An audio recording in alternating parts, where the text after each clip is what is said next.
Ito ang reading mo, Pisces. Welcome back to our channel. Naway nasa mabuti kayong kalagayan while watching the channel. This na general reading. Kayo nang bahalang magpalit-palit ang situation nyo sa reading ko.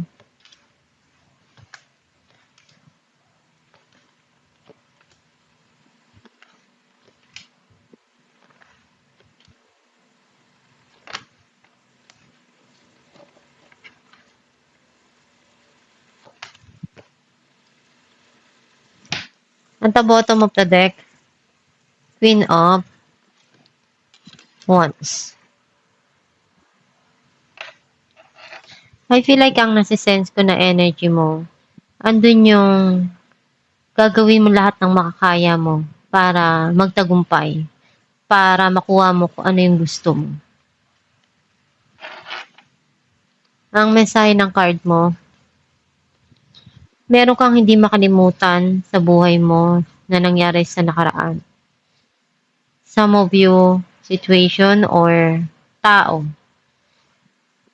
Pwedeng meron kang gusto na gawin dito na makapagpundar, makapag-ipon, maiayos lahat yung para sa future mo.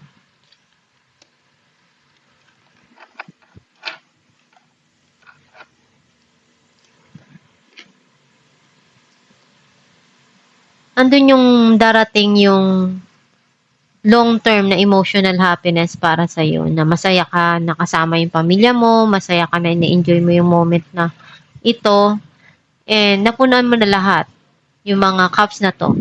At unti-unti mo nang mararamdaman yung pagdating ng mga bagay na magpapasaya sa puso mo. Nakita ko na pinupunuan mo yung pagmamahal na nararamdaman mong may kulang doon. Ikaw na yung nagbibigay nun. Some of you, andun yung pagmamahala ng dalawang tao na nagbibigayan, nagmamahalan sa isa't isa.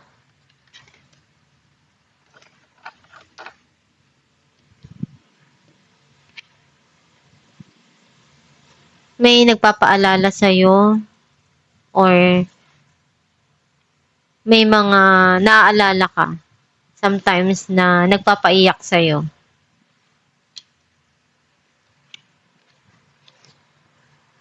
May mga gumugulo sa iyong isipan and may nagpapalungkot sa puso mo.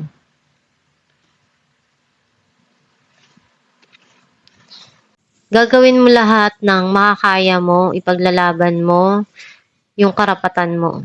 Hindi ka papayag na matalo ka.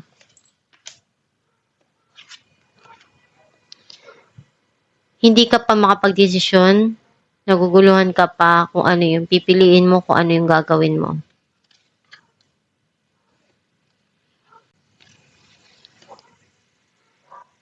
Meron ditong darating na bagong opportunity or project para sa'yo. Some of you pwedeng trabaho. Or magiging maganda yung connection ng relationship. Clarify natin ang Four of Pentacles. Two of Wands and Eight of Pentacles. Sobrang busy mo. Ginagawa mo lahat na makakaya mo para makapag-ipon, para ma-secure yung future mo. Marami kang planong gawin para sa kinabukasan mo. Some of you pwedeng iniisip mong mag-travel. Clarify natin Two of Cups.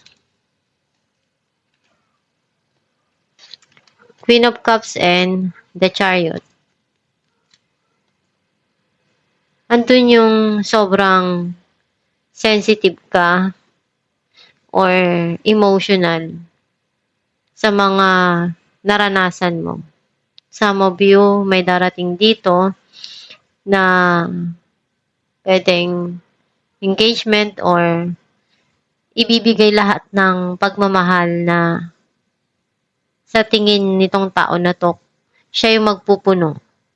Andun yung marami kang natutunan sa mga pinagdaanan yung dalawa or sa pinagdaanan mo. Sometimes, naiiyak ka kapag naaalala mo. Clarify natin ang Nine of Swords.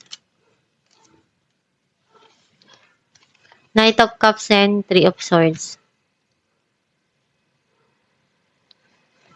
Ayun yung nagpalungkot sa'yo, yung nasaktan ka eh. Yung nabigo ka. Sobrang iniyak mo yun. Some of you, unti-unti ka makaka-recover dun sa pain na yun, sa mga naranasan mo, sa sadness na naramdaman mo. Kasi darating din yung pagmamahal na gusto mo or ibibigay din sa'yo yung pagmamahal na para sa'yo.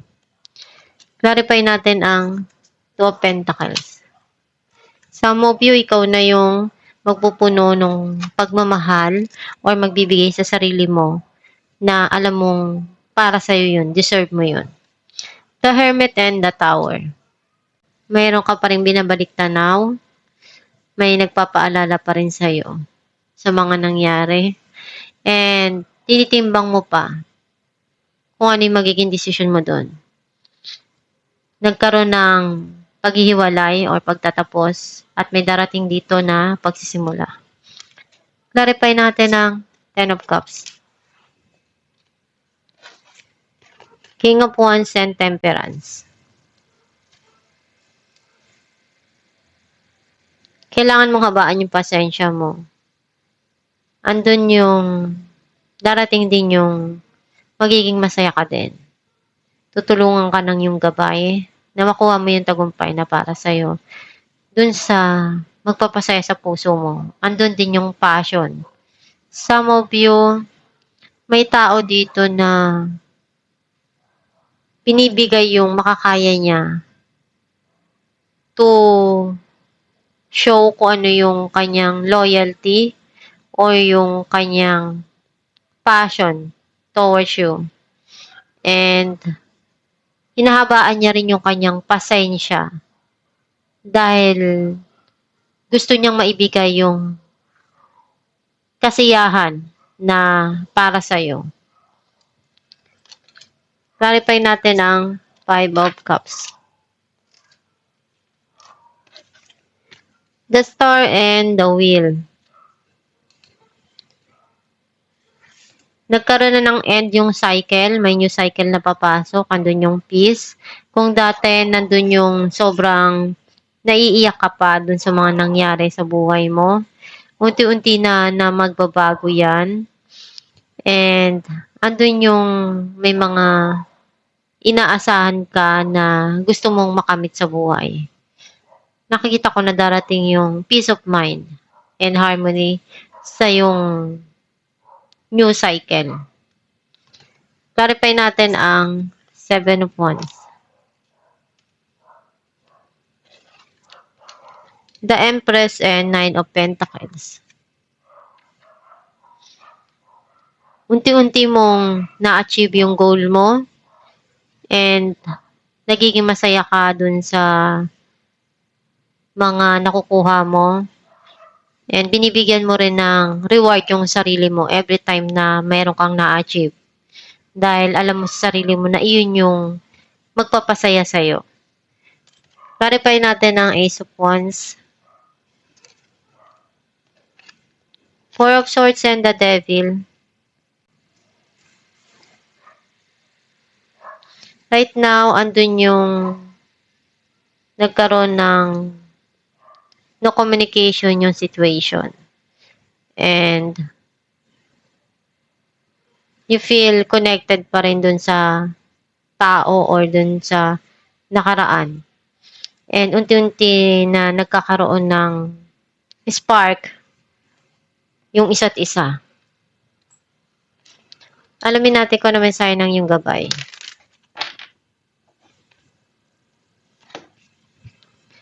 Relationship.